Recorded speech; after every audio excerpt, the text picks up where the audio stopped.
Ser Historia, Cadena Ser, con Nacho Ares. Gulliver's Travels como ejemplo, Lemuel Gulliver como gigante en Lilliput es un poquito Swift en Dublín, y entonces Lemuel Gulliver cuando está en Brobdingnag y es muy pequeño porque es un país de gigantes, es un poquito Swift en Inglaterra. Demasiado grande para Dublín, pero muy pequeño en Inglaterra, a veces más pequeño que hubiera gustado. Para él fue muy importante ser poderoso. Es verdad que los políticos ingleses dijeron, teníamos miedo de su bolígrafo, que fue muy poderoso. Y para después de los cambios en el... Es la voz de Lloyd Wright, académico experto en estudios irlandeses, hablando de una de las figuras de la literatura universal más carismáticas, Jonathan Swift. Este año 2026 celebramos 300 años de la publicación de Los viajes de Gulliver.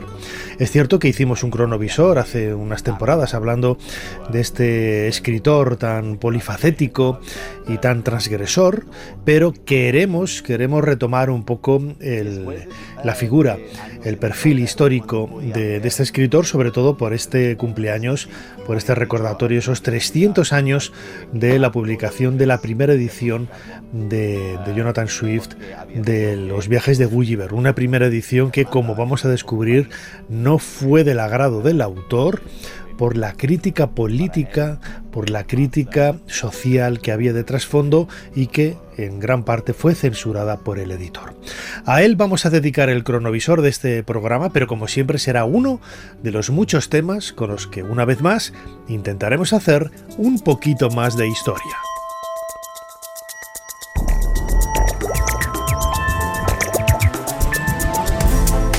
Bienvenidos a Ser Historia.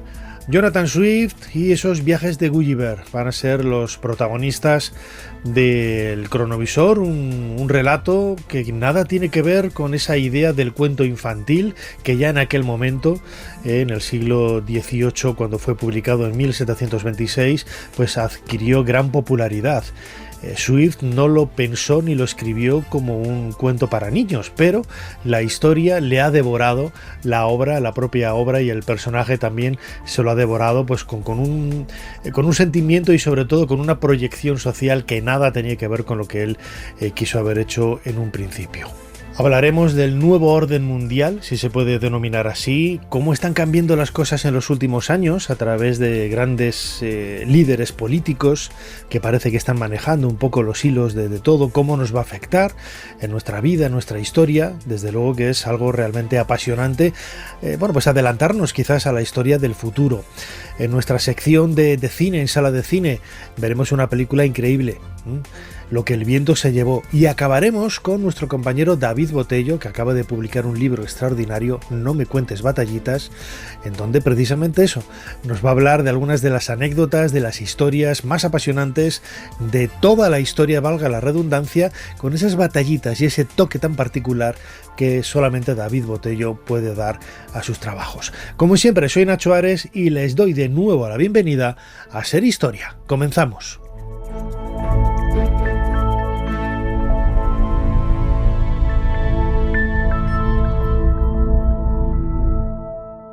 Sigue a Ser Historia en las redes sociales. Nos tienes en Twitter, Facebook, YouTube, Instagram y TikTok. @Ser Historia. Y también puedes suscribirte a nuestra newsletter mandándonos un correo a serhistoria@cadenaser.com. Jesús Callejo, una semana más, bienvenido de nuevo a Ser Historia. ¿Qué tal, Nacho? Aquí estamos ya, preparados para embarcarnos en un viaje que, madre mía, no sé si ir con Gulliver es una buena o mala opción, pero yo creo que hoy tenemos el día tonto y vamos a aventurarnos.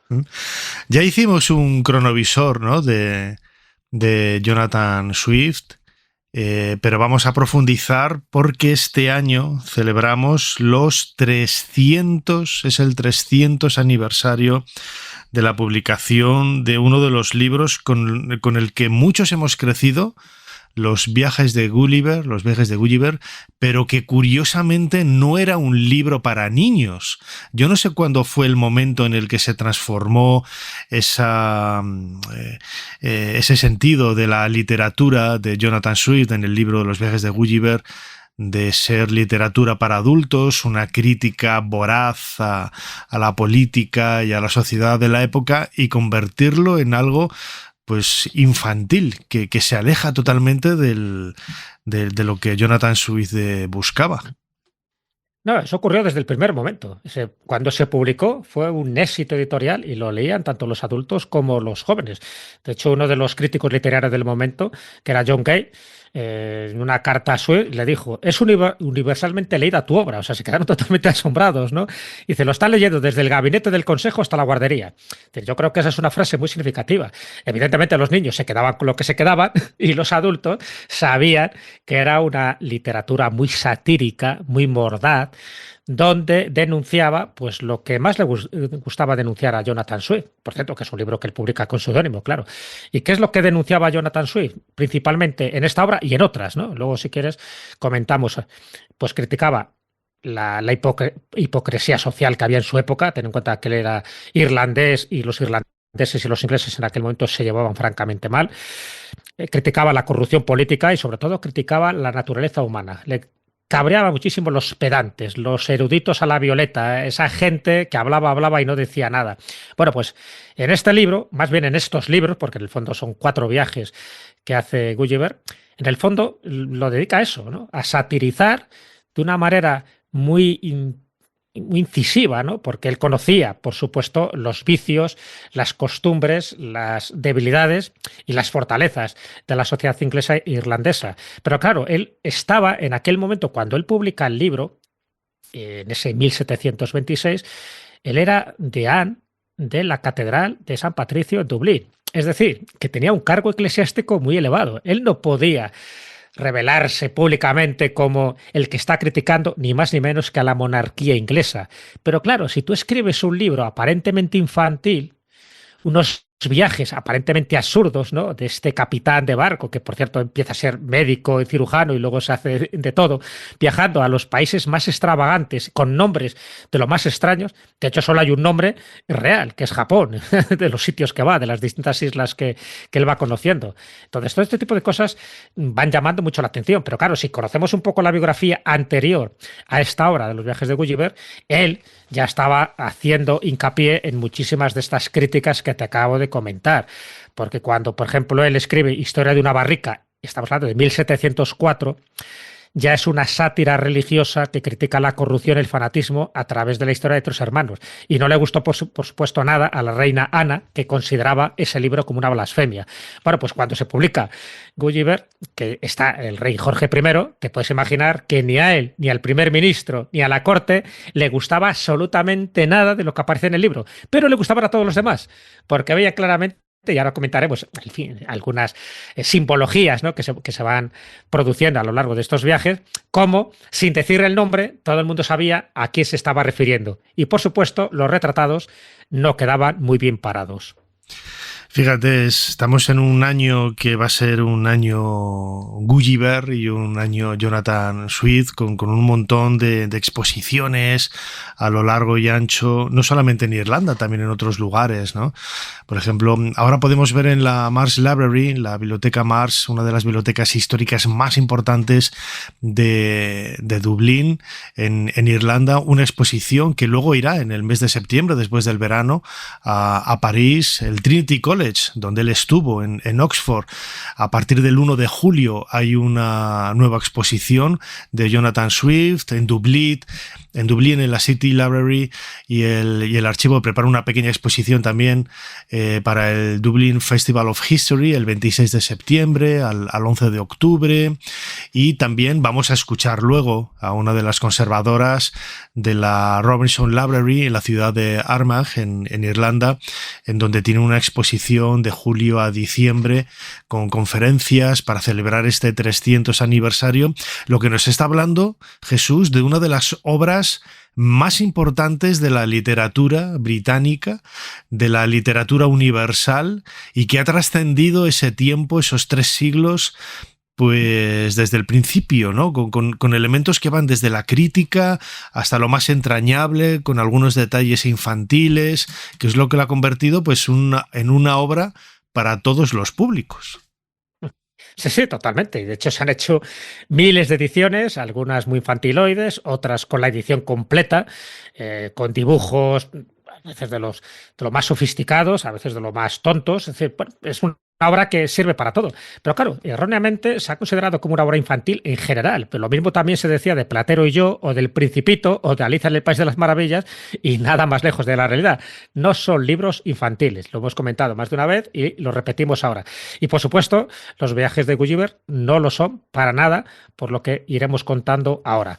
Y además, porque, ya te digo, hay que conocer un poco el carácter, en fin, sardónico que tenía Jonathan Swift. Se llevaba muy mal con la mayoría de la gente, criticaba prácticamente todo. Él firmaba muchos de sus panfletos con seudónimo. Y de hecho, a él se le atribuyen, bueno, pues, cosas muy, muy curiosas, sorprendentes, y lo digo un poco de pasada. El nombre de Vanessa, por ejemplo, no existe. Todas las niñas y las mujeres que se llamaban Vanessa no existiría si no hubiera sido por Jonathan Swift, porque es uno de los nombres que puso a una de las mujeres con las que él estaba relacionado. De hecho, él tuvo un hijo secreto y todo, siendo eclesiástico, así. Que tiene una vida, como ves, un poco tormentosa, pero sí que demostró claramente en esta obra y en otras posteriores, ¿no? En fin, en la proposición, por ejemplo, para paliar el hambre en el Reino Unido, comiendo a niños pequeños, eso, desde luego, tiene un pase de lo más irónico. Pero, por ejemplo, una carta que le escribe a Alexander Pope le dice: odio y detesto a ese animal llamado hombre. Yo creo que con esto ya nos dice bastante el por qué escribe los viajes de Gulliver. Y, por cierto, Lemuel Gulliver es supuestamente el autor de estos viajes. No aparece Jonathan Swift por ninguna parte. Y la obra, en fin, lo cuida con tanto detalle que aparece un mapa de los lugares del recorrido donde va este marinero, pero también aparece la fotografía, el retrato de aquel momento de Gulliver, para que todo el mundo pensara que Swift no estaba detrás. Pero en fin, los más avezados, los que sabían perfectamente cómo se las gastaba este deán de la Catedral de San Patricio, sabían perfectamente que estaba él detrás, ¿no? Y de hecho, cuando luego se hacen nuevas ediciones, porque el libro, ya te digo, fue un éxito clamoroso, ya se eliminan todas las censuras y todas las partes que habían sido cortadas porque se pensaba que podrían escandalizar mucho más a la sociedad británica. Bueno, pues luego posteriormente, con unas ediciones muy posteriores, se añaden todos esos elementos que fueron suprimidos y todavía la obra es muchísimo más mordaz. Así que los viajes de Gulliver no solo es una obra clásica dentro de la literatura británica, sino de la literatura universal. ¿Por qué? Porque a día de hoy, y han pasado 300 años, seguimos hablando de ella como una obra muy actual y donde quedan reflejados los vicios y los defectos también hoy de esa sociedad inglesa.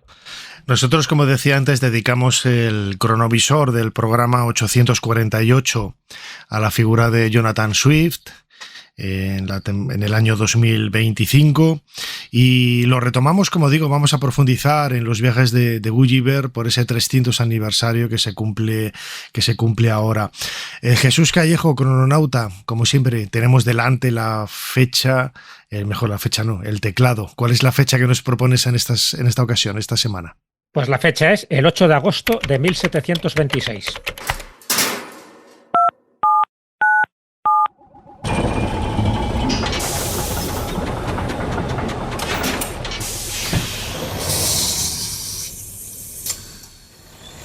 Adelante, pasen. Jesús Callejo les está esperando junto al cronovisor.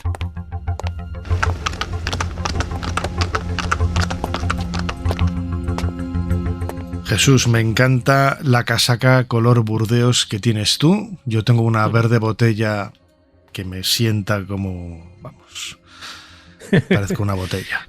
Pero bueno. Sí, ya te dije que ese color no te favorecía. En fin, pero bueno, es lo que nos ha puesto el cronovisor. Y acaba de llegar frente a nosotros un coche de caballos, baja un mensajero y entrega un paquete, un pequeño panfleto, que es lo que estamos viendo.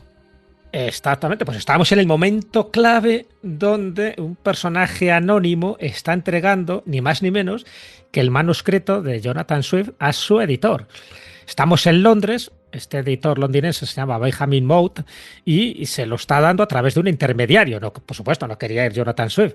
Y estamos viendo el momento, ¿no? Fíjate, ya es una hora nocturna, en fin, las penumbras, el coche de caballos se para, baja un señor ahí con su levita y está llamando a la puerta de esta editorial, que en el fondo es la casa también del propio editor, ¿no? Y lo que llama la atención es que al detenerse este carruaje, que ya te digo, las horas son bastante intempestivas, no solo está entregando un paquete, sino una carta. Y esta carta está firmada por un tal Richard Simpson, supuesto primo de Gulliver, que supuestamente es el autor de este manuscrito. Bueno, vemos cómo Benjamin Mout recoge este paquete tan sospechoso y tan extraño y evidentemente lo empieza a leer porque le llama mucho la atención saber cómo tanto la forma de entregarlo como el contenido puede estar a la altura de las expectativas que él se estaba planteando. Y efectivamente, cuando lo está leyendo se da cuenta de que es un bombazo que a nivel editorial va a funcionar mucho, pero ya empieza a cortar y a suavizar fragmentos, sobre todo los más salvajes y los más hirientes contra la corte del rey Jorge I. Bueno, el hecho es que queda impresionado por este manuscrito y decide publicarlo rápidamente. Sin embargo, antes de imprimirlo, hace todos este tipo de recortes.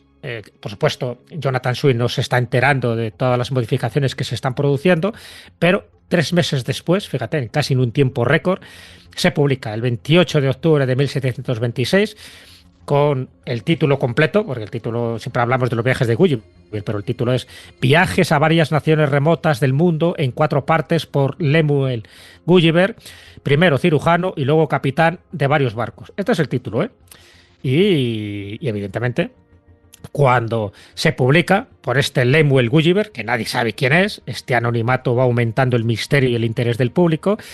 Y ya digo, para darle más credibilidad, añade mapas detallados, en fin, aparece el retrato del capitán Gulliver y es un éxito inmediato como se imaginaba el propio editor y como se imaginaba también Gulliver. Bueno, Gulliver, en este caso, Jonathan Swift. El problema es que cuando lee la versión que se ha publicado, si ya estaba cabreado, su cabreo aumenta más, ¿no? Porque, claro, se da cuenta de que le han quitado pasajes que para ver eran sustanciales. Pero bueno, el hecho es que el libro, justo cuando se publica, provoca un terremoto en la sociedad londinense y es una locura en las librerías, en los lectores y en las polémicas que se suscitan.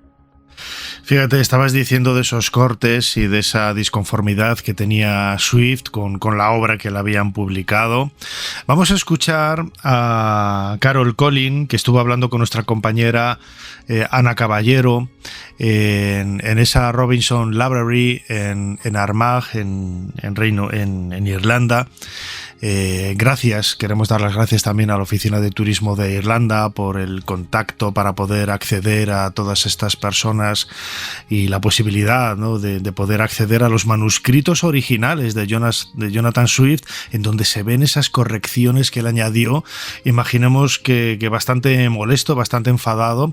Y esto es lo que nos cuenta Carol Collin, conservadora de esta biblioteca Robinson en Armagh, sobre algunas de esas anécdotas y algunas de esas, bueno, pues esos retoques que hizo el editor que no fueron de la conformidad de Jonathan Swift.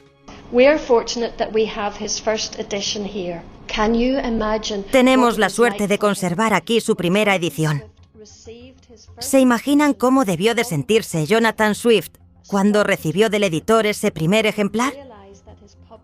Empezó a leerlo y se dio cuenta de que el editor había cambiado palabras sin su permiso, sin consultarle en absoluto.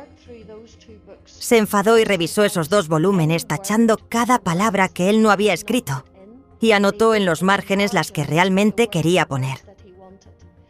Había una referencia a una taberna o posada a la que alguien iba a tomar algo. Swift quería que se llamara The Horn and Crown. Ese era el nombre del local, de la taberna o de la posada. Y, en principio, parecería un nombre perfectamente normal, sin ningún riesgo. Pero el editor sabía que Swift quería decir algo más. Si se fijan en The Horn and Crown, la palabra crown aludía al rey Jorge I y a la reina Sofía. mientras que Horn remitía al mito según el cual, si una esposa es infiel a su marido, a éste le crecen cuernos para enfrentarse a su rival. Así que, al querer que esa posada se llamara The Horn and Crown, Swift estaba insinuando que en el matrimonio real había infidelidad. ¿Habrían llegado ustedes a esa conclusión? ¿Lo habrían deducido? Yo no lo habría visto, pero el editor sí, y pensó, no quiero tener nada que ver con esto. Así que inventó otro nombre y la llamó The Green Eagle. Y verán no una, sino 3 tachaduras llenas de ira de Swift, porque comprendió que su editor había captado ese segundo sentido de las palabras. Esto ocurre a lo largo de todo el libro.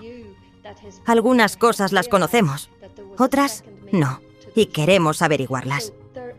Por ejemplo, hay otra referencia al emperador de Lilliput entregando hilos de seda azules, verdes y rojos. Sin embargo, el editor imprimió amarillo, blanco y morado. Y pensamos, ¿por qué? Se puede ver cómo Swift escribió al margen azul, verde y rojo. Hoy sabemos qué significaban esos colores. Cuando el monarca concedía un honor o una distinción a alguien, esta iba acompañada de cintas. La Orden de la Jarretera llevaba una cinta azul, la Orden del Cardo, una verde, y la Orden del Baño, una roja. Por tanto, esta referencia al emperador de Lilliput regalando hilos de seda. ¿Estaba Jonathan Swift criticando a la gente de 1726 por aceptar honores del rey Jorge I? ¿Ven cómo podía interpretarse? Swift pensaba que el rey compraba su lealtad concediéndoles esas distinciones. Creía que después de recibir un honor o una recompensa suya, difícilmente podían darse la vuelta y criticarlo. Ahí tienen, por tanto, la referencia. El editor la entendió y supo lo que Swift quería decir. Por eso sustituyó esos colores por morado, amarillo y blanco, que no guardaban relación con las cintas de las órdenes honoríficas. Así de sutiles eran estas cosas.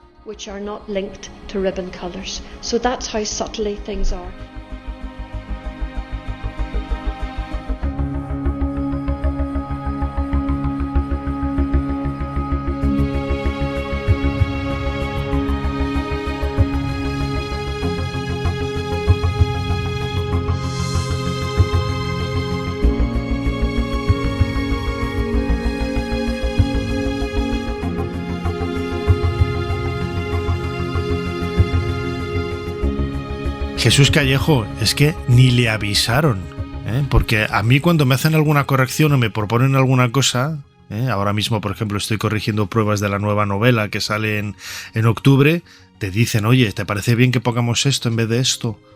Pero es que aquí a traición, y eso molesta bastante para un autor, Bueno, pero date cuenta que no se sabía que detrás de ese seudónimo estaba Jonathan Swift. Se sospechaba, con lo cual el editor, pues evidentemente tuvo mano ancha y carta blanca para hacer lo que le dio la gana. Encima esa carta supuestamente firmada por Richard Simpson, ese primo de Gulliver, no existía, era una carta directamente dirigida por Jonathan Swift, pero como no se mostraba a las claras quién era, pues así se publicó. Ya te digo que es cierto que luego en la siguiente edición que se hace en 1735, que lo edita otro editor, claro, porque ya pasa de este editor, ya aparece, por supuesto, toda esa censura aparece ya registrada con el texto tal cual, ¿no? El texto inédito, tal como lo presentó Swift. El problema era lo que te comentaba, que hay una reacción inmediata. Y la reacción inmediata es, por una parte, el público está encantado con esto y los niños encantados también, porque divertido, porque realmente se empezó también a hacer ediciones ilustradas. Pero el primer ministro, Walpole, se reconoció de inmediato en uno de los personajes, que es un político de Lilliput, cuya única habilidad para mantenerse en el cargo era ser el mejor saltando sobre la cuerda floja. Entonces no le hizo ninguna gracia. ¡Qué bueno! Luego, es que, bueno, hay cantidad de detalles que, en fin, a ver, lo que nos dé tiempo a contar, ¿no?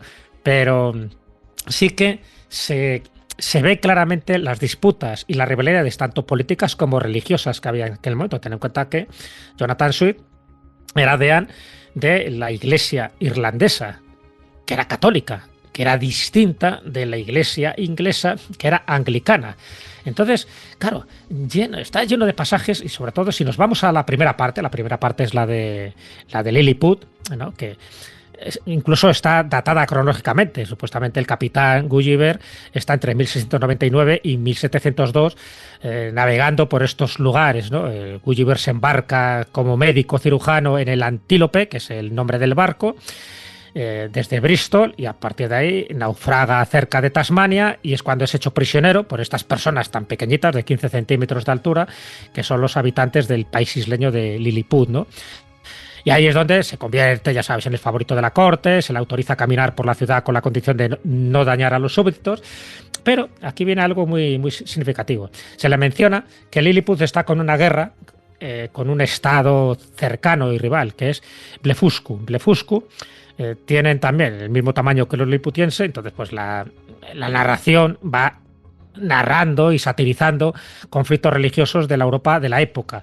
Y una de las cosas que llama la atención, bueno, aparte de que mete elementos escatológicos, vamos a decir así, ¿no? Porque al final acusan a Gulliver de traición porque se incendia, ¿no?, el palacio de Lilliput, y cómo apaga el incendio Gulliver, siendo como era de ese tamaño tan gigantesco, pues haciendo aguas menores, vamos, que echó allí una meada que a la reina de Lilliput le disgustó, pero no solo a la reina de Lilliput, sino a los británicos puritanos que dijeron, hombre, no había otra forma de apagar las llamas del palacio. Bueno, yo creo que esto es un dato significativo. Y te cuento otro que a mí también me llamó la atención, que es la guerra de los huevos pasados por agua en Lilliput. Se encuentra que hay dos bandos allí. Por una parte, los bandos son los tradicionalistas, los que dicen que el huevo debe abrirse por la parte más grande, es decir, por el extremo ancho, y los partidarios del extremo estrecho, que es el bando oficialista del emperador, que dictamina por ley que todos deben abrir el huevo por el extremo más pequeño, ¿no? ¿Qué ocurre? Que si te das cuenta, y claro, esto lo sabían los que conocían muy bien en la historia, es muy equivalente a lo que estaba sucediendo en ese siglo XVIII en el Reino Unido. El extremo ancho era el catolicismo, es lo que él defendía, que era donde había que partir realmente el huevo, y el extremo estrecho era el protestantismo, que era la iglesia del rey de Inglaterra, ¿no? El emperador de Lilliput está haciendo referencia ni más ni menos que a Enrique VIII, que es el que rompió con Roma y cambió las leyes religiosas de su país por unas razones personales, no hubo más, ¿no? Precisamente por lo de Ana Bolena. Y el imperio de Blefuscu sería Francia, que era el eterno rival católico que daba refugio a los exiliados ingleses que no aceptaban la reforma protestante. Así que da una bofetada moral a toda la clase política, ¿no?, al decirle a sus contemporáneos que las guerras de religión estaban desagrando Europa durante siglos por muchas veces cuestiones tan banales y tan estúpidas como esto que cuenta de los huevos pasados por agua, ¿no? Y que a ojos de Dios cualquier observador racional eran ridículas e insignificantes. Bueno, hay un trasfondo, luego retomaremos si quieres también el aspecto más político, ¿no?, de Jonathan Swift con este libro, pero también el propio título de los viajes de Gulliver nos está hablando de una aventura, de un viaje en una época donde prácticamente nadie viajaba, y también quizás el éxito de todo lo que va encontrando Gulliver en ese itinerario, en esos viajes a lugares desconocidos, a islas que ciertamente están todos inventados, ¿no? Pero era una maravillosa manera, ¿no?, de hacer grandes creatividades desde el punto de vista de la imaginación para, bueno, pues alimentar el entretenimiento de la gente, insisto, en una época donde prácticamente nadie viajaba, y también es cierto, nadie podía leer, ¿no? Yo me puedo imaginar también grupos de lectura, ¿no?, que eso sabemos que sí que había, una persona leía y el resto pues escuchaba atentamente, ¿no?, este tipo de relatos, ¿no? Tiene también ese aspecto más humano, ¿eh?, de intentar dar pasos adelante, evolucionar, bueno, pues como se podía, ¿no? En este caso, pues aprendiendo de los viajes. Totalmente, aprendiendo de los viajes. O sea, tengo que en aquella época, sobre todo antes, En siglos anteriores se inventaban muchísimos viajes. De hecho, Marco Polo no se le creyó durante muchísimo tiempo. Se pensaba que se lo había inventado prácticamente todo, porque contaba cosas tan increíbles que ni te cuento, ¿no? O John de Mandeville, cuando escribe también sus viajes, están todos inventados y las criaturas que aparecen son todas ficticias. En el caso de los viajes de Gulliver, él ya no busca la fantasía pura y dura, el crear argumentos que puedan ser más o menos absurdos. No da puntada sin hilo. Y te cuento, ¿no? Dentro de esos 4 viajes que hace, ya sabes que el primer viaje es a Lilliput y a Blefuscu, el segundo viaje es a Brotignat, a este país de los gigantes, el tercer viaje es a Laputa, al Balbibarbi, a Luñaz, y, en fin, a otros lugares, y el cuarto al de los Queens, ¿no? Y a los Yahoos, que por cierto, la palabra Yahoo, de esa empresa tecnológica de Estados Unidos y también de ese correo electrónico, viene de aquí, del nombre que utiliza Gulliver para designar a los humanos de lo más bárbaros. Pero fíjate, y te cuento solo pequeñas pinceladas, ¿no? Los liliputienses, tal como los describe, acaban siendo malvados, ignorantes y crueles, porque están gobernados por un rey y una corte de incapaces y vanidosos. Estaba directamente lanzando un dardo contra la corte británica. Y además se pasaban todo el tiempo metidos en guerra, como el caso que te acabo de comentar de los huevos pasados por agua, por donde se cortaba y se partía el huevo. Los gigantes de Brotignat son amistosos y prácticos, pero carecen de inteligencia. Era muy difícil charlar con ellos de una forma cordial, ¿no? En Laputa, que por cierto, sabes que en la época de Franco, el viaje a Laputa se cambió por Lupata, porque sonaba mal, con lo cual, bueno, pues estas censuras bueno, sí, también... sigue sonando mal, ¿eh? O sea, sí, bueno. sí, o sea, no lo vamos No sé aquí tampoco a... bueno, ¿cómo se diría en inglés Laputa, por ejemplo? La puta, pues, como suena, ¿eh? La puta, o sea, que sonaría igual. Una cosa así, sí. Por cierto, Jonathan Swift sabía español, con lo cual parece que hay teorías donde esta palabra la buscó deliberadamente porque la isla esta donde va Gulliver, sabes que está llena de filósofos, de científicos que están dedicados a cuestiones estúpidas, a cuestiones vanas, y están encerrados en un mundo donde la sabiduría se da la mano con la pedantería, con la estupidez y la banalidad. Pero es cierto que en este lugar concreto, en este viaje, sí que le dicen a Gulliver que Marte tiene 2 satélites. Es decir, 151 años antes de que Azhal los descubra de manera oficial, ya aparecen aquí reflejados. De tal manera, ya sabes que es Phobos y Deimos. Bueno, pues en uno de los satélites de Marte, en Deimos, 2 cráteres uno recibe el nombre de Gulliver y el otro recibe el nombre de Swift, en homenaje a que los vaticinó en esta obra. ¿Por qué? ¿Por qué recurrió Jonathan Swift a un editor londinense? Porque en el Dublín de 1726 había editores muy buenos, realmente muy buenos. Sería distinto si en Dublín no hubiera habido ninguno, así que seguimos ante el mismo enigma. Nos preguntamos si lo hizo por prestigio, para poder decir, tengo un editor en Londres, o si esperaba vender muchísimos más ejemplares. Eso le habría resultado muy beneficioso, porque obtendría mayores ingresos. O quizá lo hizo porque sabía perfectamente que estaba criticando a la familia real, al Parlamento inglés y a todo lo que giraba en torno a Londres. Y de algún modo, quería provocar el conflicto.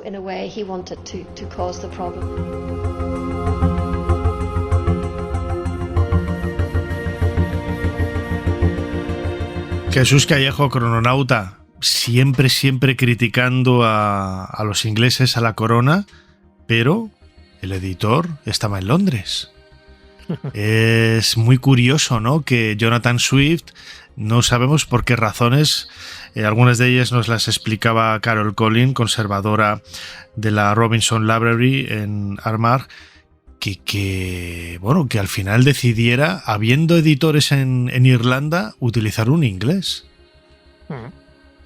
Sí, pero yo creo que es un poco lo que hemos escuchado en este corte. Yo creo que era sencillamente porque la crítica era directamente a la familia real y también, como no, por una cuestión crematística y económica, porque sabía que si se publicaba en una editorial londinense en lugar de una editorial dublinesa, pues posiblemente se vendiera más. Y lo que quería es que esto se conociera. Era como un grito desesperado que quería reivindicar cómo es la naturaleza humana y cómo es la corrupción política cuando se lleva a este tipo de extremos y cómo muchas guerras de religiosas son absurdas, son estúpidas y sin embargo pues causan muchísima sangre, ¿no? Y muchísimas víctimas humanas.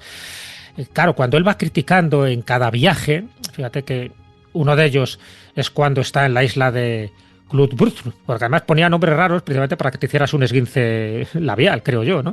Entonces, en esta isla, Gulliver encuentra una comunidad de magos que pueden convocar a los espíritus de los muertos, lo que le permite conversar, ¿sabes con quién? Con Alejandro Magno, con Julio César, con Aristóteles, etc. O sea, y aprovecha la sabiduría de esta gente precisamente para seguir haciendo sus críticas mordaces.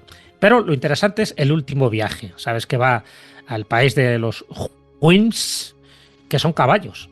Caballos inteligentes, es decir, los que realmente razonan, los que piensan, son los Huins. Y la raza degenerada son los seres humanos, somos nosotros, los Yahoos. Y bueno, pues curioso, ¿no? Porque como Swift, cuando lees este capítulo y sabiendo, en fin, lo que sabemos ya, a través de los ojos de estos equinos, Swift lo que va haciendo es describir a los seres humanos como depravados, como avariciosos, como ignorantes, como sucios, como malolientes.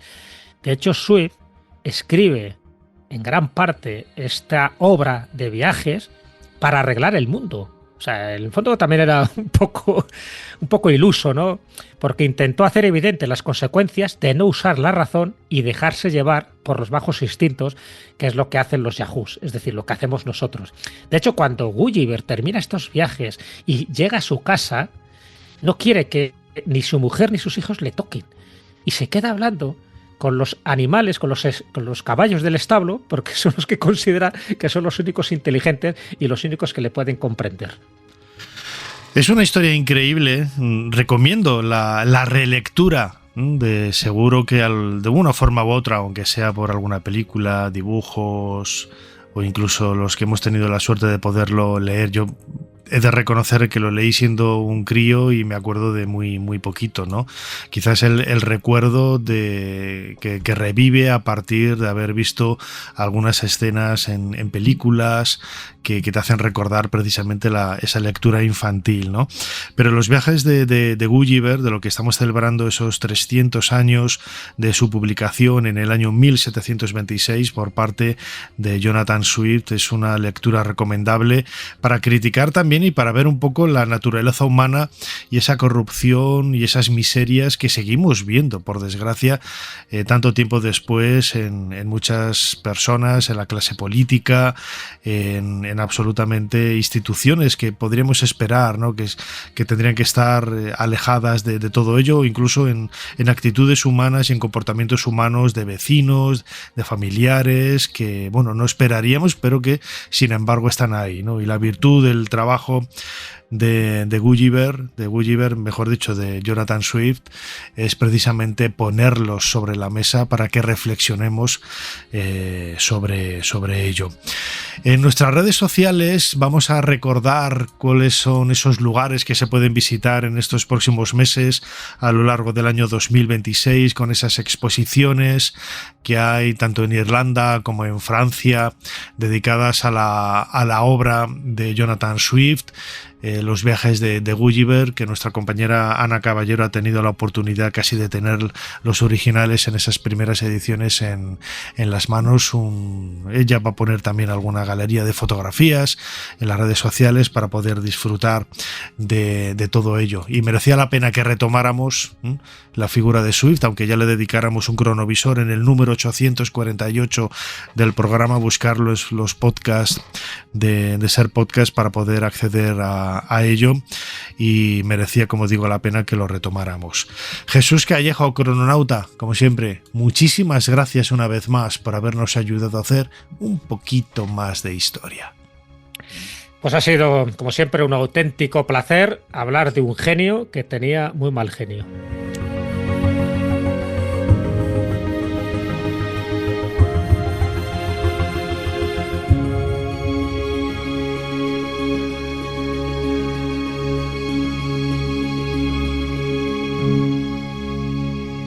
Ser Historia, con Nacho Ares.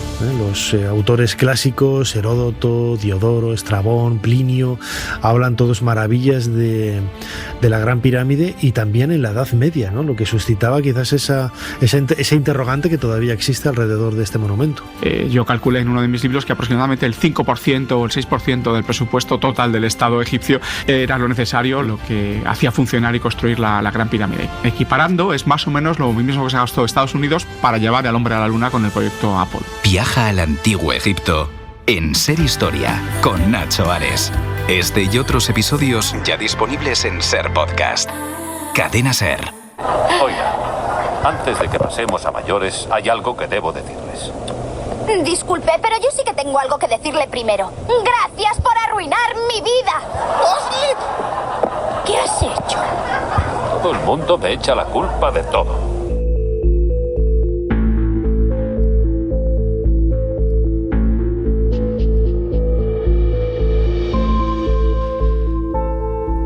Comenzamos este nuevo bloque de Ser Historia escuchando un fragmento del Príncipe de Bel-Air, temporada 4, capítulo 25. Era la primera vez que yo veía a Donald Trump haciendo un cameo de sí mismo en la serie de televisión. Estamos en el año 1995 y en aquella época pues yo creo que nadie esperaba que llegara a ser presidente de los Estados Unidos, y todo lo que iba a cambiar y todo lo que iba a suceder pues más de 3 décadas, después, ¿no? Sobre la mesa de Ser Historia tenemos un libro que queremos recomendar desde aquí. Está publicado por la editorial de la Universidad de Alcalá, Trumpismo y Reconfiguración Global, cuyo autor, catedrático de estudios estadounidenses norteamericanos de la Universidad de Alcalá, José Antonio Gurpegui, ya comparte con nosotros micrófono. José Antonio, bienvenido de nuevo a Ser Historia. Pues muchas gracias de nuevo por invitarme. ¿Tú te acordabas de esto de Donald Trump saliendo en El Príncipe de Bel-Air? No, recordaba en Donald Trump saliendo en Bart Simpson. Sale mucho, sí. Pero El Príncipe de Bel-Air no lo recordaba. Ahora cuando le has dicho mi mamá en Los Simpsons sí ha salido, y en un par de ocasiones, pero en Bel-Air no me acordaba. Y en el 95 desde luego que yo creo que ni él mismo pensaba que se pudiera presentar como presidente, ¿no? Como candidato presidencial. En tu libro Trumpismo y Reconfiguración Global hablas un poco de los cambios que se están llevando a cabo en los últimos años. Ahora hablaremos un poco de la figura de Donald Trump, pero quizás el eje a partir del cual comienza todo es la caída del muro de Berlín en los años 80. Sí, digamos que la caída del muro de Berlín en la década de los 80 es donde se planta la semilla, ¿no? de lo que va a ocurrir después. Digamos, esa semilla que se planta con la caída del muro de Berlín conlleva la reunificación de las dos Alemanias, y después la caída de la Unión Soviética será el germinar de esa semilla, en el cual Fukuyama hablaba de el fin de la historia, en el sentido de que el liberalismo se quedaba ya como único modelo político posible después de la derrota del fascismo en la Segunda Guerra Mundial, el fracaso del comunismo con la caída de la Unión Soviética. Ya solo quedaba el liberalismo. ¿Y qué ocurre? Pues que el liberalismo yo creo que está muriendo tal vez de éxito, ¿no?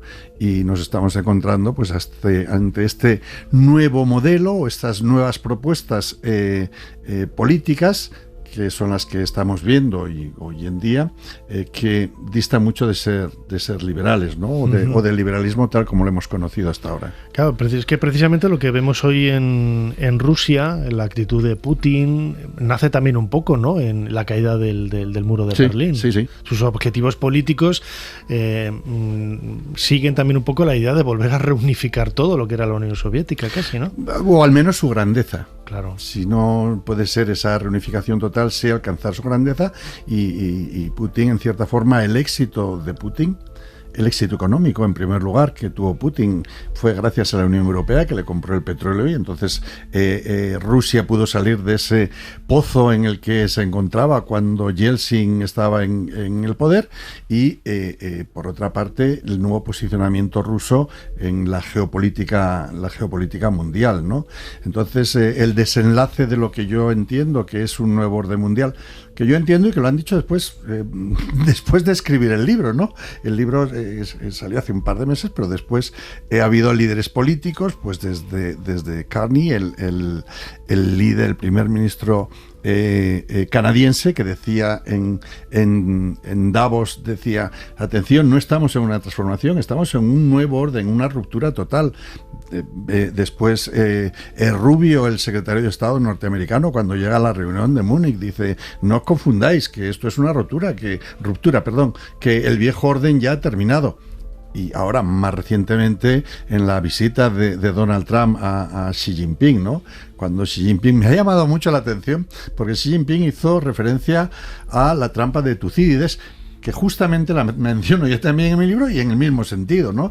Ese nuevo orden que se está diciendo, que es lo que le dice Xi Jinping, pues para mí lo más importante de este encuentro, en el que China le ha dicho a Estados Unidos, el jefe ahora voy a ser yo, ha venido a decirle más o menos, ¿no? Cuando con esa mención de la trampa de Tucídides, que implica pues ese nuevo orden mundial del que hablo, ¿no? Que va a ser distinto, un orden mundial que también ya en el mes de septiembre, octubre, quedó tremendamente claro y tremendamente bien definido en la reunión de Tianjin del grupo de Shanghái, un grupo que lleva mucho tiempo existiendo, pero que ahora ha adquirido un papel predominante y que ya marcaron lo que será la nueva deriva del orden mundial, exactamente o siguiendo unas directrices muy parecidas a lo que fue Bretton Woods en la década de 1940 tras la Segunda Guerra Mundial. Si vemos Bretton Woods y vemos Tianjin, las conclusiones pues son muy parecidas, ¿no? Con unas nuevas propuestas de bancos mundiales, proponiendo también el yuan como sustitutivo del dólar, estableciendo una serie de cooperación entre unas economías que son las emergentes y que tienen más del 40% de la población mundial y el 60% de muchísimos recursos, ¿no? Y en esas es en los que nos encontramos en este momento. Además está la guerra de Ucrania, sí, que se localiza en un espacio relativamente pequeño, pero que afecta, ¿no? Es una guerra también con otro armamento, con otros conceptos, pero afecta también a la globalidad. Sí, mi teoría, la tesis que defiendo en el libro es que la guerra de Ucrania, que teóricamente debía haber sido una guerra regional, como tantas otras, sin restar importancia a la guerra regional, pero bueno, ahí tuvimos Yugoslavia, que bueno, la guerra de Yugoslavia no cambió el mundo, por ejemplo, ¿no? Porque no había petróleo. Sí, porque no había petróleo, ¿no? Claro. Pero bueno, en Ucrania tampoco es que tengan precisamente mucho petróleo, sí que pasa por ahí, sí que tienen mucho trigo y mucho grano, pero bueno, la guerra de Ucrania ha sido el punto de inflexión para esta reacción de nuevas alianzas que se han forjado o que se han consolidado, o ruptura de otras alianzas, como es el caso de la OTAN, con un presidente como Donald Trump, de manera que la guerra de Ucrania, en la que responsabilizo particularmente, y creo que Europa es en buena medida responsable de esa guerra, y que terminará, estoy muy convencido que va a terminar la guerra de Ucrania realmente aceptando las solicitudes que Putin planteó sobre la mesa antes del inicio, que era Ucrania no forma parte de la OTAN y el Donbass tiene que tener algún tipo de autonomía, ahora ya será independencia, y Crimea fue parte de Rusia y tiene que reconocerse como Rusia, ¿no? Esos tres que fueron los principales puntos. Ucrania no es parte de la OTAN y tiene armamento nuclear, el tema del Donbass y el tema de Ucrania, es como va a terminar una guerra tan estúpida al final como está siendo la guerra también del Golfo Pérsico, que terminará sin también otra guerra tremendamente estúpida y sin sentido.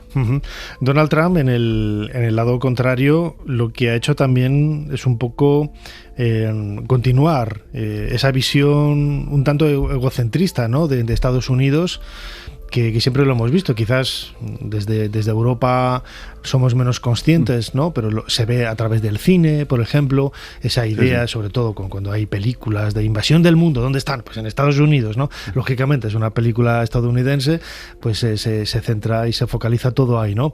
Pero esa visión global también que quiere proyectar Donald Trump viene ya de años atrás. Sí, efectivamente, tienes toda la razón. El Estados Unidos como epicentro del mundo, ¿no? Si invaden los extraterrestres, invaden aún iría yo más lejos, invaden en Washington, no ni tan siquiera en Estados Unidos, ¿no? Bueno, ese protagonismo siempre inherente a Estados Unidos es un poco lo que está reclamando Donald Trump.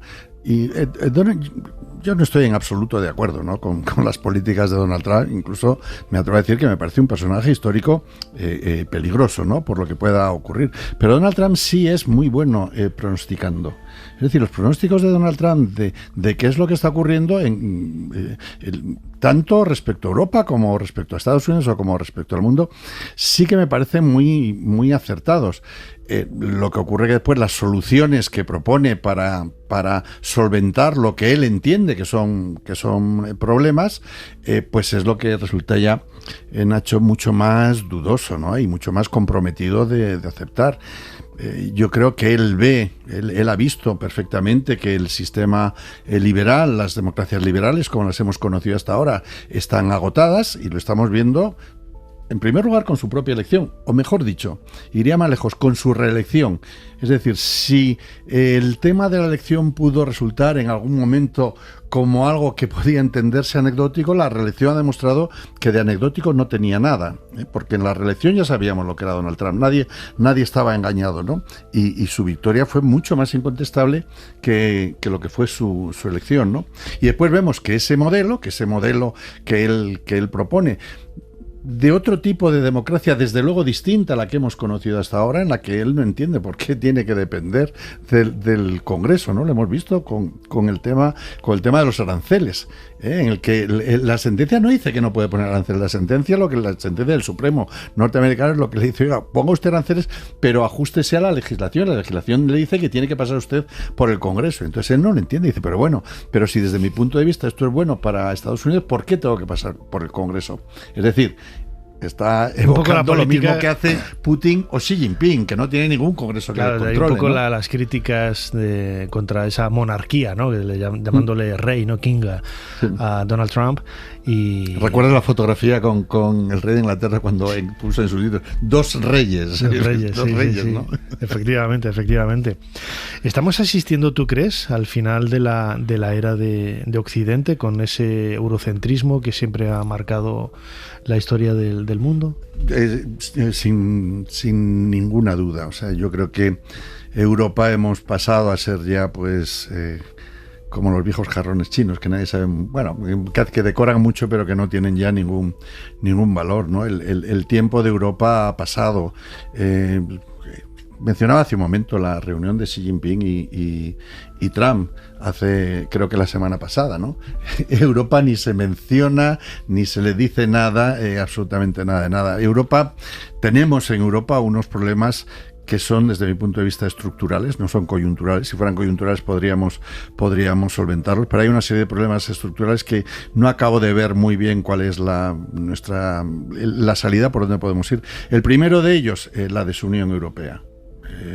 Fijémonos, por ejemplo, con China. Yo creo que eso está, desde mi punto de vista, resulta muy claro, y no tendríamos que plantearnos tanto cómo podemos recuperar ese protagonismo mundial que hemos tenido, pues hasta finales del siglo XX, porque no dudo que volvamos a recuperarlo, sino cómo van a ser a partir de ahora nuestras alianzas, bien con Estados Unidos o bien con China, porque aunque China va a ser el gran hegemón del siglo XXI, y así se lo dejó clarísimo hace la semana pasada Xi Jinping a Donald Trump, y Donald Trump además asintió, algo que resulta clarísimo. Europa tendríamos que empezar a plantearnos cómo van a ser, lo que decía, Estados Unidos debemos todavía considerarlo como potencia, es decir, no el hecho de que China lo sustituya no quiere decir que Estados Unidos va a pasar a ocupar un segundo lugar, ni muchísimo menos, pero sí que Europa debíamos empezar a plantearnos cómo van a ser a partir de ahora nuestras relaciones con esos dos grandes bloques. No estoy de acuerdo en absoluto en que haya un multilateralismo ahora en el mundo. Va a ser China como gran hegemón y Estados Unidos, que todavía y seguirá durante un tiempo siendo la gran potencia que es, y cómo nos vamos a relacionar con ellos. Porque tenemos, lo que sí tenemos los europeos es una gran capacidad de consumo. Pero, como decía, la desunión, el buenismo y el abuso del estado del bienestar creo que son estructurales y que va a ser difícil de solventar. Fíjate sobre el estado del bienestar. En Francia, por ponerte un ejemplo, ¿no? El hecho de intentar subir la edad de jubilación, creo que era de 62 a 65 años, ha costado 4 primeros ministros en un año. Y eso se va a repetir, ¿no? Ya dijo Macron, ya habló de le fin de l'abondance, que decía Macron, ¿no? Pues estamos ahí, pero nos negamos a verlo. En tu libro Trumpismo y reconfiguración global, publicado por la Universidad de Alcalá, claro, ¿no te sientes un poco protagonista de la historia? Todos nosotros, ¿no? Somos protagonistas de la historia y eso de alguna forma es una suerte de reto, ¿no? Intentar analizarlo siendo parte o siendo testigo de todo lo que está sucediendo. Que yo, por ejemplo, a lo largo de estas 17 temporadas de Ser Historia, siempre he sido muy contrario a intentar hacer historia de temas que están sucediendo ahora. Y yo siempre he comentado, es que esto no es historia, esto de momento es periodismo, porque lo estamos viendo en los periódicos, entiéndeme, no estoy diciendo si te escucho, no sé si eres fan del programa. Efectivamente, que tú sabes que, hombre, no sé si los 17, pero 15 seguro que hace que te estoy siguiendo y que he participado en tus programas y sé y lo conozco. ¿Sabes? ¿no? Pero, por ejemplo, yo recuerdo pues muchos políticos, ¿no? En la historia de España de los últimos 10 años, ¿no? Que han pasado y que se decía que iban a ser revolucionarios y tal, y es que ahora no se acuerda absolutamente nadie, no voy a decir nombres, ¿no? Nadie de ellos, pero quizás la situación global es más impactante, pero también se decía, ¿no? Con el 11S que iba a cambiar todo y tal, y yo no veo que haya cambiado absolutamente nada más que unas normas de seguridad en el aeropuerto, estar 2 horas antes en la puerta si vas a Estados Unidos. Incomodarnos la vida. ¿no? Pero realmente a la gente de la calle, a la gente que pasea, no sé quién fue quien dijo que a pesar de las guerras y tal, él seguía saliendo todos los días por las mañanas a comprar el periódico y a comprar el pan, y volvía a su casa y hacía una vida normal y veía que no había cambiado absolutamente nada, ¿no? A ver, el tema, desde luego que la vida de los ciudadanos en cuanto a cambiar o a decir, bueno, pues a partir de ahora voy a pasar hambre o no vamos a tener calefacción o el transporte público dejará de existir y esos mensajes apocalípticos no van a cambiar, eso está de acuerdo. Nada ha cambiado en Inglaterra porque fuera un imperio en el siglo XIX y actualmente, sobre todo a raíz de la crisis del Canal de Suez con Francia, que dedicaste un programa excelente, por supuesto, en su momento. Nada ha cambiado para la población inglesa o por la salida del Brexit. Es decir, pero sí que los grandes trends, los grandes aspectos geopolíticos del mundo sí han cambiado, o sí van cambiando poco a poco. Y en ese sentido yo sí creo que estamos viendo un momento histórico, como te decía, que yo creo que el punto de inflexión más que el 11S, que el 11S puede significar, cuando hemos estado hablando, cuando te comentaba ese agotamiento del sistema liberal, pues tal vez en torno al 11S es cuando y el agotamiento tal vez, como decía, de éxito, ¿no? Si se puede hablar de morir de éxito, es en ese momento cuando, enlazándolo con la guerra de Ucrania, espero que no desviarme mucho del discurso, es decir, toda la expansión de Occidente, de los sistemas liberales democráticos en los antiguos países de la órbita soviética, es lo que yo digo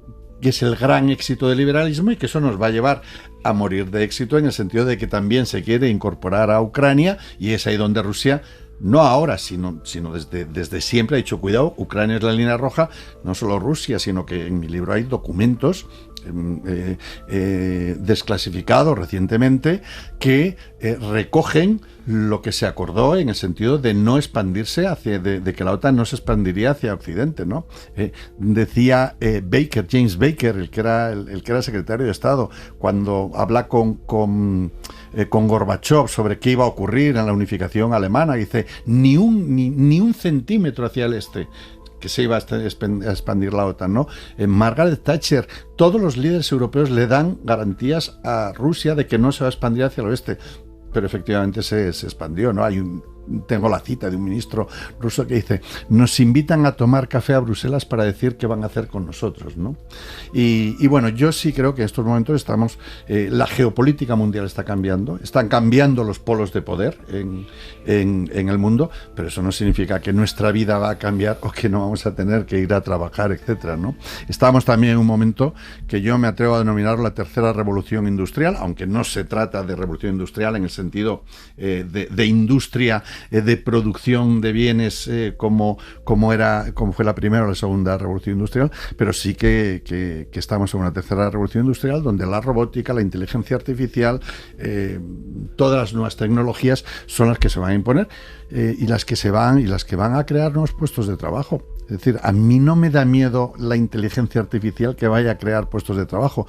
Yo ahora no veo a nadie segando por los campos. Y bueno, pues ahora se siega con máquinas y eso no quiere decir que la gente se quede en el paro, ¿no? Pues desde luego, se buscaron otros, y lo mismo va a ocurrir con la inteligencia artificial, lo que va a cambiar, desde luego. Va a ser tan importante como fue Internet en su momento, ¿no? La inteligencia artificial nos va a procurar un nuevo mundo, y en inteligencia artificial concretamente es donde China lleva una gran ventaja sobre los demás. La inteligencia artificial no te va a quitar el trabajo, te va a quitar el trabajo quien sepa manejar la inteligencia artificial. Es un poco y quien tenga acceso a la inteligencia artificial y a los datos que va a proporcionar esa inteligencia artificial. Desde luego. Trumpismo y reconfiguración global.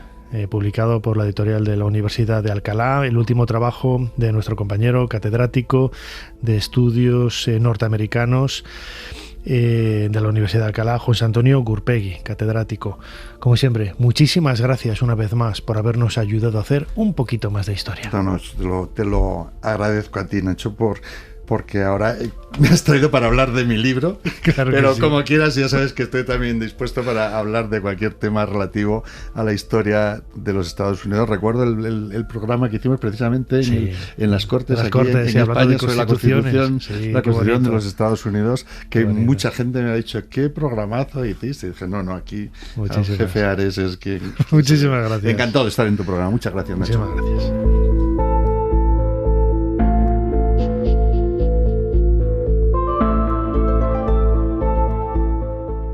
Año 73 a.C. A la sombra del monte Vesubio, lo que comenzó como una fuga de 70 gladiadores se ha convertido en una pesadilla para Roma. El pretor Glabro cree que se encuentran atrapados en la cumbre, esperando a que el hambre haga el trabajo de las legiones. Pero el hambre solo agudiza el ingenio de los que no tienen nada que perder. Ser Historia con Nacho Ares. Todo lo que quisiste saber de la historia, la madrugada del sábado al domingo, en la cadena SER. Nos adentramos en nuestra particular sala de cine, aquí en Ser Historia, y como hacemos cada pocas semanas, tenemos un cicerone, un guía para hablar de la historia del cine, que es Guillermo Balmori, editor de Notorious. Guillermo, bienvenido una semana más a Ser Historia. Muchas gracias, Nacho. Encantado de estar aquí una semana más contigo. En esta ocasión vamos a hablar de una película que marcó un antes y un después, yo creo, en la historia del cine, al que le dedicáis un libro fantástico, que es Gone with the Wind, lo que el viento se llevó. Esa novela que fue publicada muy poquitos años antes. La película es del año 1939, la novela de Margaret Mitchell es de 1936 y yo creo, corrígeme si me equivoco, es un antes y un después en la historia del cine, sobre todo por el color. Por todo, yo creo que es la película. Fíjate que yo cada vez que la veo me gusta más. A mí a veces me preguntan ¿cuál es la mejor película de la historia del cine? De hecho, por ejemplo, Garci nos lo pregunta a veces en estos libros de listas que hacemos con él, y yo una vez lo hablaba con él y me daba la razón. Decía, a ver, claro, esto va en gustos, ¿no? Porque claro, la mejor película de la historia del cine, pues para uno será uno, para otro será otra, pero si nos atuviésemos a criterios totalmente objetivos, es decir, la película en la que los actores están perfectos, la que el tiempo dramático es perfecto, la que la decoración es perfecta, la que la música es perfecta, el color, la decoración, el vestuario, todo es de 10, no puedes poner ninguna pega al guión y todo. Yo creo que sería Lo que el viento se llevó. Es como, yo creo que más que una película es una experiencia en sí misma.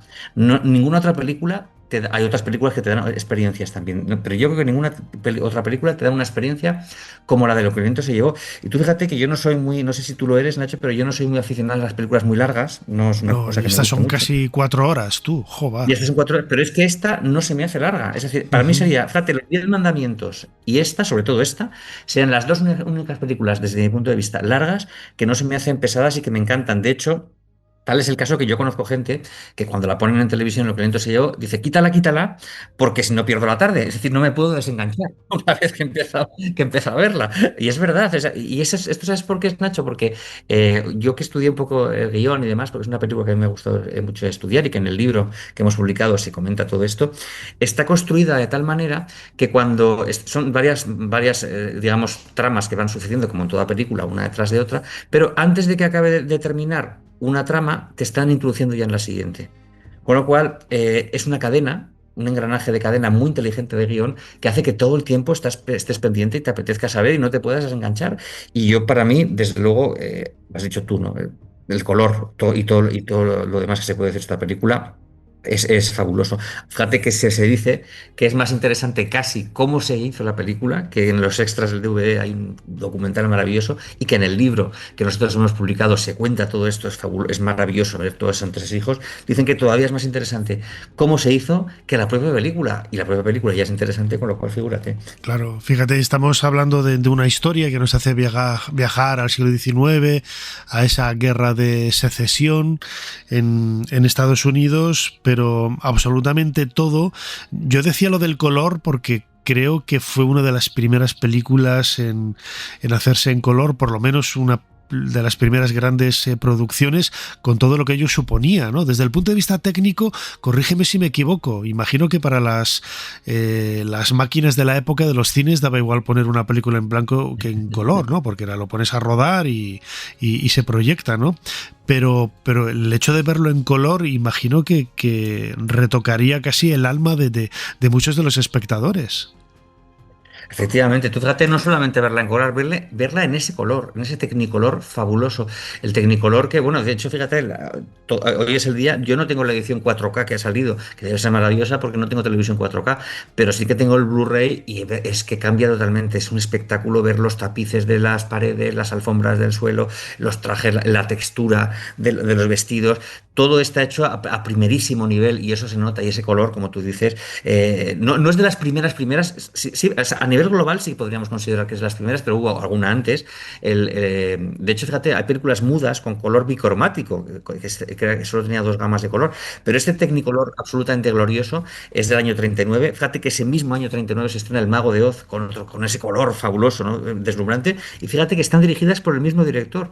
Victor Fleming dirige Lo que el viento se llevó y El Mago de Oz, las dos películas probablemente más influyentes de la historia del cine, el mismo director, el mismo año. Es una cosa impresionante, ¿no? Pero estoy de acuerdo contigo en esto que dices del color y de ese deslumbramiento que, como dices, la gente tuvo que quedarse alucinada en aquella época, ¿no? A ver, fíjate, me viene ahora a la cabeza, por ejemplo, las fotografías 10 años antes casi de Harry Barton, el fotógrafo del descubrimiento de la tumba de Tutankamón, que hacía unas fotografías en color que las ves ahora y parece que las hemos hecho antes de ayer. O sea, la calidad del manejo de los medios para conseguir esas texturas, esos colores, imagino también que cambiaría, ¿no?, la forma del rodaje. La gente... Esto yo lo descubrí una vez en vídeos de estos tontos que te salen de Instagram.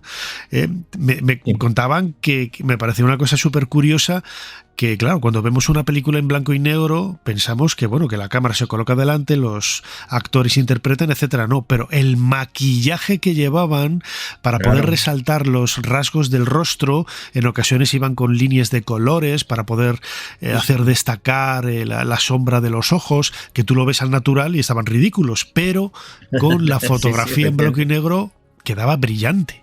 Y todo eso hubo que cambiarlo. Sí, esto, por supuesto. ¿Sabes lo que más se notaba en el Technicolor de la época? En la cantidad de luz que se necesitaba. Los focos, que ya eran bastante potentes para rodar en blanco y negro, eran mucho más potentes para rodar en color, hasta tal punto que estrellas que rodaron mucho en color, por ejemplo, como Arlene Dahl o Maureen O'Hara, tuvieron incluso problemas ópticos, porque se les quemaban las retinas del ojo. Y hubo gente que ya de mayor tuvo que acostumbrarse a llevar incluso gafas de sol ya a una edad, porque tenían los ojos, entre comillas, igual no es la expresión correcta, pero entre comillas quemados de la potencia de esos focos que además, como en aquella época no existía esa protección que puede haber ahora, que puedes poner pantallas o puedes poner ciertas pues, no sé, materiales para que no sean tan agresivos, en aquella época eso no existía, esa protección no existía y estabas expuesto a una cantidad de luz que te quemaba y que era peligrosa y que dio disgustos en la piel de muchos y en los ojos de otros tantos. Es una película absolutamente emblemática, con escenas que, como lo de la señorita Carlata, ¿no? Que hemos todos hecho las bromas con lo de Martes y 13, ahora políticamente totalmente incorrecto, que habría que corregir, pero que en aquella época de la década de 1930 y 1940, o la escena final con la zanahoria en la mano, todo eso se ha convertido en iconos muy, bueno, casi pop, ¿no? De la cultura más popular. Va más allá de lo cinematográfico, ¿no? Son cosas sociológicas, yo creo ya. El adiós pongo por testigo, lo dice mucha gente. El final con Clark Gable que se va, me importa, francamente, querida, me importa un bledo. Y sobre todo, yo creo que fíjate, yo lo he pensado muchas veces. Si pensamos en la película, digamos, más emblemática del cine contemporáneo, no del cine clásico, sino del cine contemporáneo, sería El Padrino, probablemente. Si vamos a la película, digamos, más emblemática del cine clásico, sería, sin duda, Lo que el viento se llevó, que es una película mucho más femenina, mucho más entre comillas feminista que mucha del cine contemporáneo. Es una película en la cual una mujer se está reinventando continuamente, una mujer que está encorsetada en esa sociedad, digamos, que la obliga a seguir ciertas costumbres que no está dispuesta a seguir, que se pone el mundo por montera y que es una mujer que vamos, eso de adiós pongo por testigo de que yo ni ninguno de los míos volverá a pasar hambre, lo lleva a rajatablas y es una mujer de una valía, de una valentía increíbles. Y esto yo creo que es hablando de estas escenas míticas y de que tú decías y de cómo ha pasado la historia, creo que esto es una de las cosas que hace que sea tan inolvidable, porque muchas mujeres, incluso actualmente, se sienten identificadas o se quieren sentir identificadas con esta heroína absolutamente prodigiosa y absolutamente moderna en todo lo que hacen y en sus, digamos, comportamientos con la sociedad y con lo que la rodea. Claro, ya para ir acabando, Guillermo, con esta escena de adiós pongo por testigo, quizás lo más emblemático es ese contraluz maravilloso del final y la música, bueno, no hay calificativos, ¿no? Yo creo que es la primera gran banda sonora de la historia del cine que todos tenemos un poco en la retina, ¿no? Es Max Steiner, el compositor de esa banda sonora gloriosa, porque estamos acostumbrados además a escuchar la canción principal. Llamo canción entre comillas, ¿no? Porque es una pieza, pero el tema. Pero claro, si tú oyes la banda sonora, te compras el disco o el CD o trabajas de cualquier sitio y ves la banda sonora completa, es absolutamente prodigiosa, ¿no? Es increíble. Está muy bien todo esto que dices de la escena y de la escenografía y del color, el colorido y la dirección artística de esa escena de adiós pongo por testigo, con ese amanecer o atardecer más bien, ¿no? Al final, esos colores rojos, porque eso es obra de William Cameron Menzies, que, fíjate, me decía García, yo creo que el director real, o sea, el creador real de la película es William Cameron Menzies, con toda esa dirección artística, también se llevó el Oscar, absolutamente espectacular. Y ahí es donde va incluido el color, los decorados, los escenarios y todo eso que tú pones tanto en valor aquí, y que estoy de acuerdo contigo en que es uno de los platos fuertes de la película y de toda la historia del cine, ese William Cameron Menzies. Desde luego que sí. 1939, Lo que el viento se llevó, una de las grandes películas de la historia del cine, dirigida por Victor Fleming y con ese Clark Gable, ¿no? Clark Gable, que decía mi madre. Claro. Todos aquí con esos nombres que se leían literalmente, ¿no? Claro. Vivian Leigh también, bueno, pues grandes actores y actrices de la historia del cine que hemos descubierto en los últimos minutos de la mano de Guillermo Balmori, editor de Notorious, quienes han publicado también un libro haciéndose eco de ese aniversario y de esa película tan maravillosa de Lo que el viento se llevó. Guillermo, como siempre, muchísimas gracias una vez más por habernos ayudado a hacer un poquito más de historia. Muchas gracias a ti, Nacho.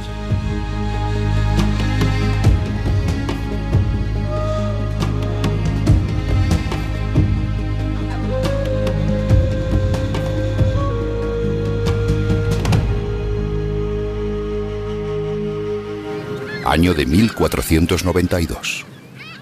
Granada acaba de rendirse. En Santa Fe, en la Vega granadina, los reyes católicos reciben a un navegante de origen misterioso con una idea audaz: llegar a las Indias navegando hacia el poniente. Ser Historia con Nacho Ares. Todo lo que quisiste saber de la historia, la madrugada del sábado al domingo en la cadena SER.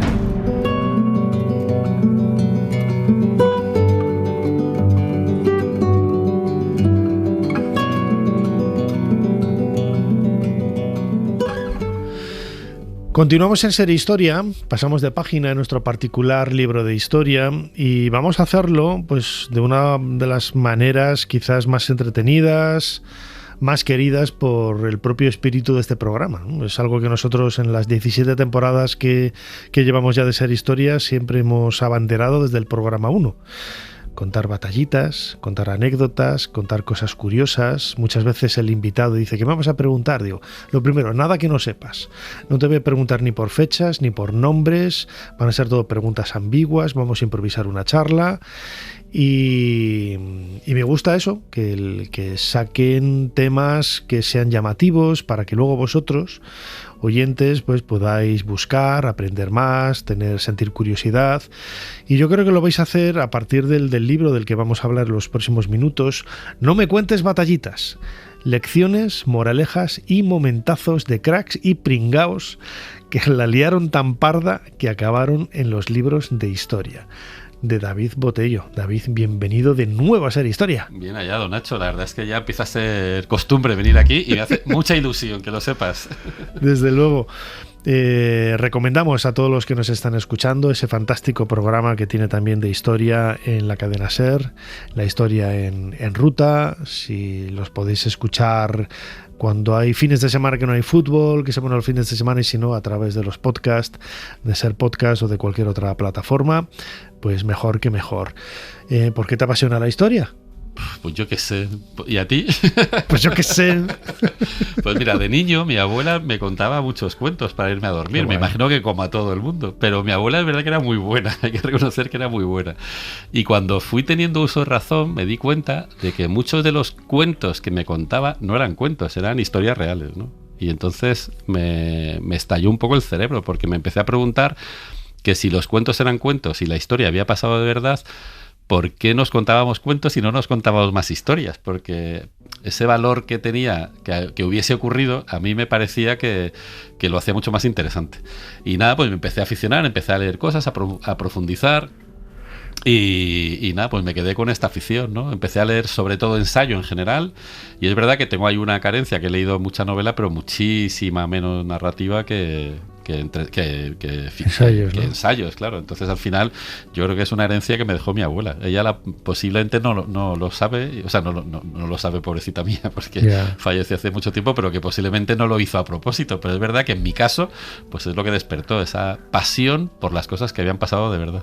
Además, las cosas curiosas, ni nombres, ni fechas, ni números, porque en realidad lo que nos interesa, lo que nos llama la atención es lo que cuentas un poco en el libro. Ahora profundizaremos en ello, en esas batallitas, ¿no? En definitiva. Claro, es que al final los relatos es lo que hace que nos enganchemos a la historia, ¿no? Lo que nos conmueve, lo que nos emociona, lo que nos hace pensar. La histeria, ¿no? Como la histeria. Sí. Que la tenemos que recuperar, yo creo. Pues sí, cuando quieras la recuperamos. Sé que está súper liado, por eso no la puedes hacer con la frecuencia que te gustaría, pero pues la verdad es que es una cosa súper divertida, ¿no? Todo lo que sean batallitas es más interesante que una fecha o un nombre, ¿no? Las listas de los Reyes Godos, por favor, que no. Claro, pero ni la lista de los Reyes Godos, ni efectivamente las fechas. Si las fechas no caen por su propio peso, cuando tú entiendes quién es un rey, qué decisiones tomó y sobre todo por qué las tomó y qué relaciones personales tenía con la gente a la que afectaban estas decisiones, pues luego es mucho más fácil recordar las fechas. Uh-huh. En la portada del libro vemos varios protagonistas de la historia. Madame Curie, Abraham Lincoln, Bruce Lee, la mexicana Frida Kahlo. ¿Y este señor quién es? Que no lo veo. Pues un pintor, ¿no? Es Van Gogh. Van Gogh. Bueno, yo creo que en el fondo no es, o sea, iba a ser Van Gogh, pero me da la sensación de que que nos ha salido, uno... que nos ha salido, ay, ¿cómo se llama? El otro, el otro de la oreja. Qué desastre. Vaya dos. Vaya dos. de patas Gauguin. Me da la sensación de que vale, que estaban ahí a la gresca peleándose los dos ahí siempre. Sí.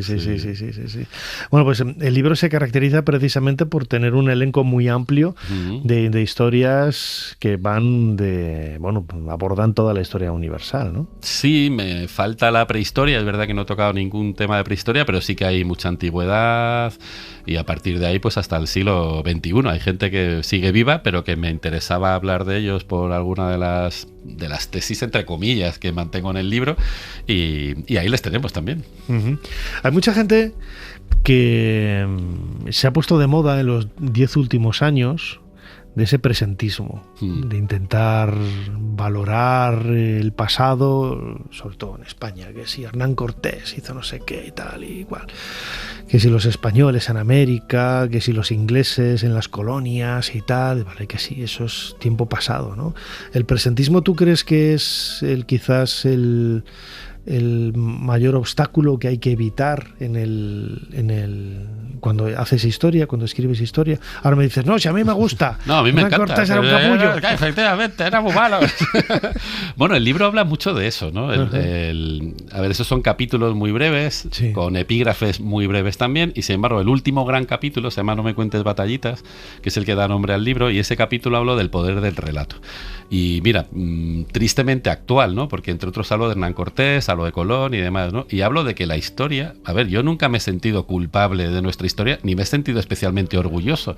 Claro. A mí lo que me interesa es conocer los procesos, entender las dificultades de tomar decisiones en momentos muy complejos, como las que tomaron nuestros grandes personajes de la historia, estos cracks y estos pringados, y sobre todo luego, posiblemente también me interesa la lectura a posteriori que se hace de estos relatos, ¿no? Y cómo se sacan de madre, y cómo gente que era de carne y hueso, acabamos convirtiéndoles en héroes absolutos e impolutos, ¿no? Que no tienen ninguna mácula, ¿no? Y luego villanos terroristas, monstruos de la humanidad que habría que haber acabado con ellos antes de que nacieran, ¿no? Y lo interesante es que ni una cosa ni otra. Es que a mí me parece que lo más interesante de la historia son los procesos y entender bien a estos personajes tan complejos como nosotros, ¿no? Quizá, que estaban en el momento adecuado, en el lugar adecuado y que han pasado a la historia por eso, ¿no? ¿Qué habríamos hecho nosotros en ese caso? Claro. ¿No? Pues posiblemente sería muy difícil de tomar una decisión moral como la que tenemos hoy. Entonces, claro, aplicar esta perspectiva actual a cosas como lo que hicimos en América me parece que es una pérdida de tiempo, sinceramente. O sea, yo creo que... Y lo que, ahondando un poco también en esta historia, ¿no? El hecho de que también estás condicionado por el sitio en donde has nacido. Claro. Nosotros en España, pues los Reyes Católicos, Felipe II, patatín patatán, todo perfecto, pero cruzas y vas a la pérfida Albión, ya con esto lo digo todo, casi no es broma, ¿no? Yo soy muy anglófilo, la gente lo sabe, yo he estudiado allí, soy muy anglófilo y tengo muchísimos amigos. Todos somos anglófilos hasta que hablamos de historia. Claro, bueno, pero claro, luego ellos ven a Enrique VIII, nosotros lo vemos como el gran demonio, pero para ellos es casi una divinidad, claro. Y es que es lógico, o sea, es que es su historia, hay que verlo así, ¿no? Pero no solo es su historia, es por qué contamos nuestra historia, ¿no? Y al final la historia tiene algo de identidad de un pueblo, de cohesión, tiene algo de que dice mucho más de quien la cuenta que de lo que está contando realmente. Entonces yo creo que esa es la gran pregunta que me hago en el libro, ¿no? ¿Para qué sirve la historia y sobre todo qué nos enseña la historia? Y creo que sí que, a lo mejor en este caso soy presentista, pero sí que creo que ciertos aspectos del presente se pueden entender muy bien viendo lo que ha pasado a lo largo de la historia, ¿no? Y aquí hablo del éxito, hablo del fracaso, hablo de perseguir tus sueños, hablo de un montón de temas que son muy actuales, que además están como muy de moda, y lo que hago es plantearme qué nos cuenta la historia acerca de todas estas grandes palabras que nos decimos los unos a los otros. Y bueno, pues al final es una reflexión muy personal acerca de todo esto, ¿no? Del momento que vivimos, de las grandes necesidades de nuestra sociedad y de lo que nos puede enseñar la historia si la enfocas bien y la enfocas como una humanidad, es decir, para hacerte preguntas sobre todo, pues yo creo que es muy interesante. Desde luego, mira, hay un aspecto en la historia de España que es, hay mucha gente que nos escucha desde América. que es la leyenda negra, ¿no? Claro. La leyenda negra en los siglos XVI y XVII hace que no solamente que fuéramos malos, sino que también fuéramos tontos, ¿no? La Armada Invencible que perdimos, sí es cierto, perdimos ese momento, pero tú lo cuentas muy bien en el capítulo, cuando la memoria hunde más barcos que los elementos, ¿no? Efectivamente. Porque poca gente dice que al año siguiente les dimos pal pelo, claro, a los ingleses y pero donde las dan las toman. Claro, y la reflexión de la Armada Invencible sobre todo es por qué España habla de un hecho puntual de nuestra historia que no tuvo absolutamente ninguna relevancia ni para nuestra historia ni para la historia universal, y por qué habla de este relato con el título que le pusieron los ingleses. Y entonces hago una investigación también a lo largo de ese capítulo, no es un capítulo cortito, en el que hablo, pues que esto, fíjate, que parece mentira, pero esto fue un invento del siglo XIX, cuando los liberales están creando un nuevo sentido de Estado y de nación,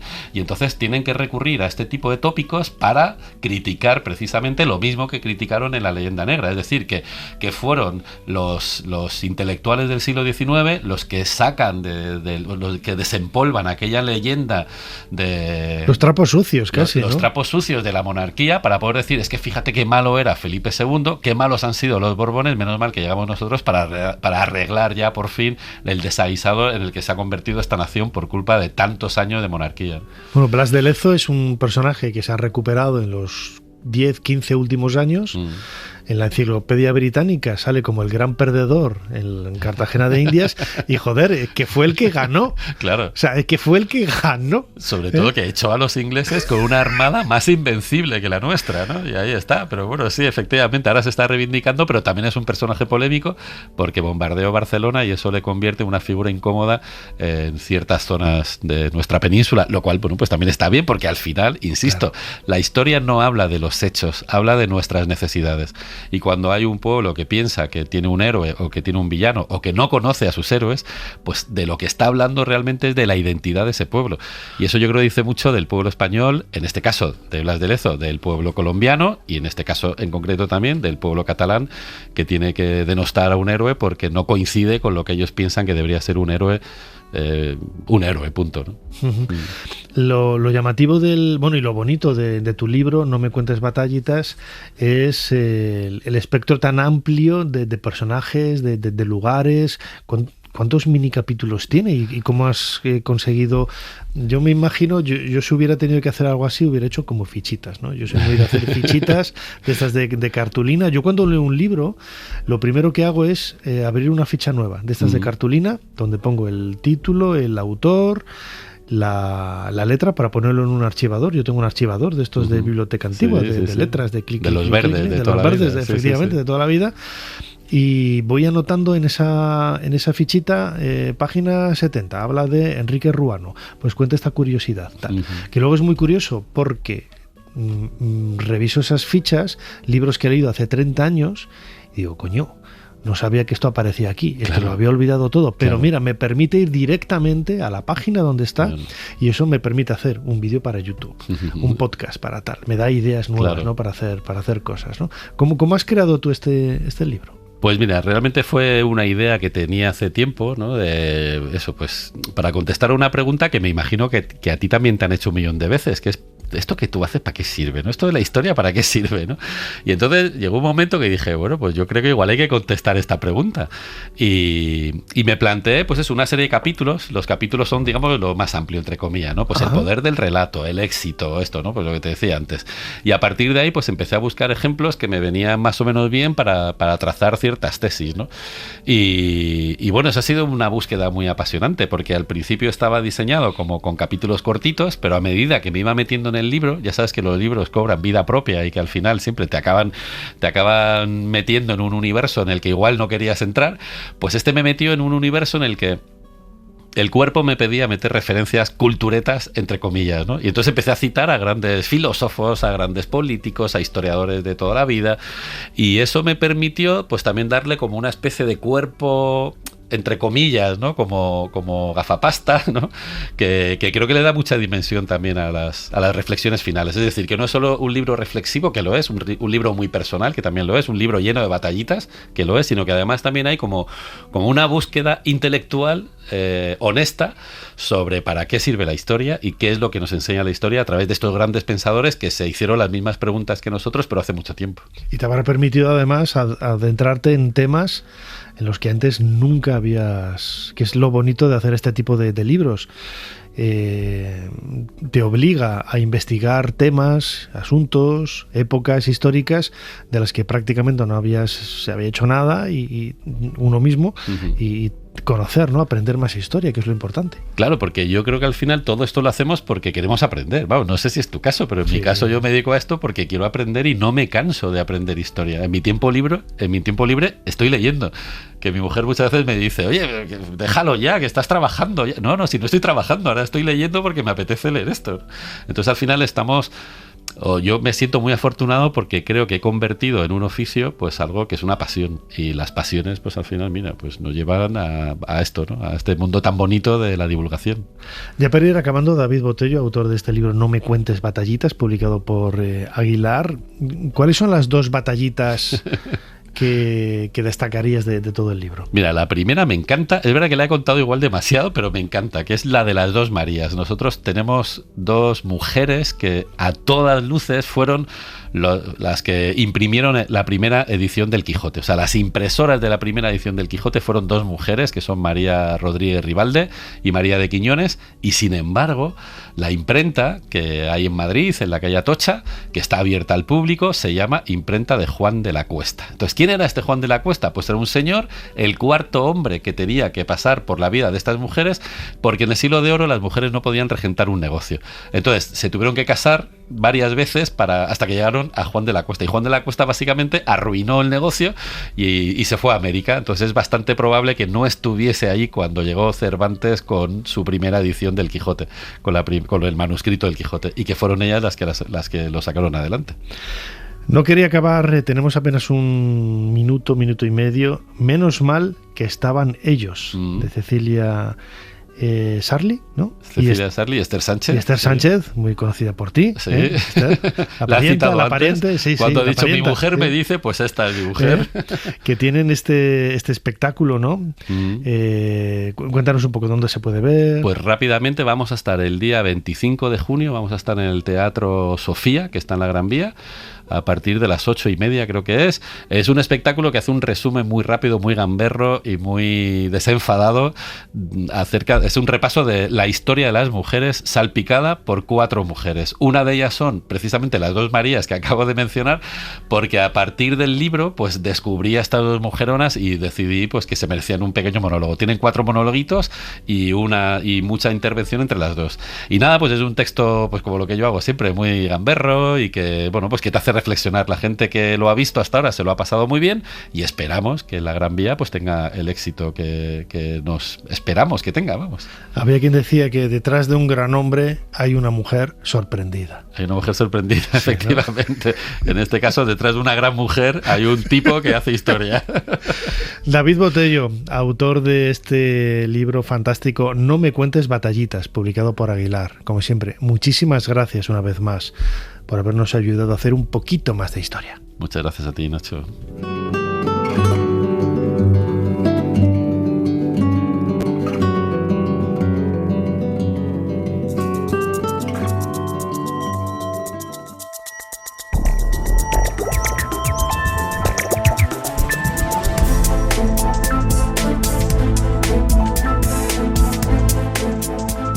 Llegamos al final de este nuevo programa de Ser Historia. Como siempre, Fermín Agustía estando en la producción, Ana Caballero controlando las redes sociales, Chumi Rodríguez a los mandos de esta máquina del tiempo, y delante del micrófono vuestro humilde servidor.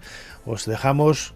Sí, servidor Nacho Ares, os dejamos con música, libros, cine, literatura, un montón de cosas, la noche de la cultura, esta madrugada del sábado al domingo aquí en la cadena SER. Hasta la semana que viene.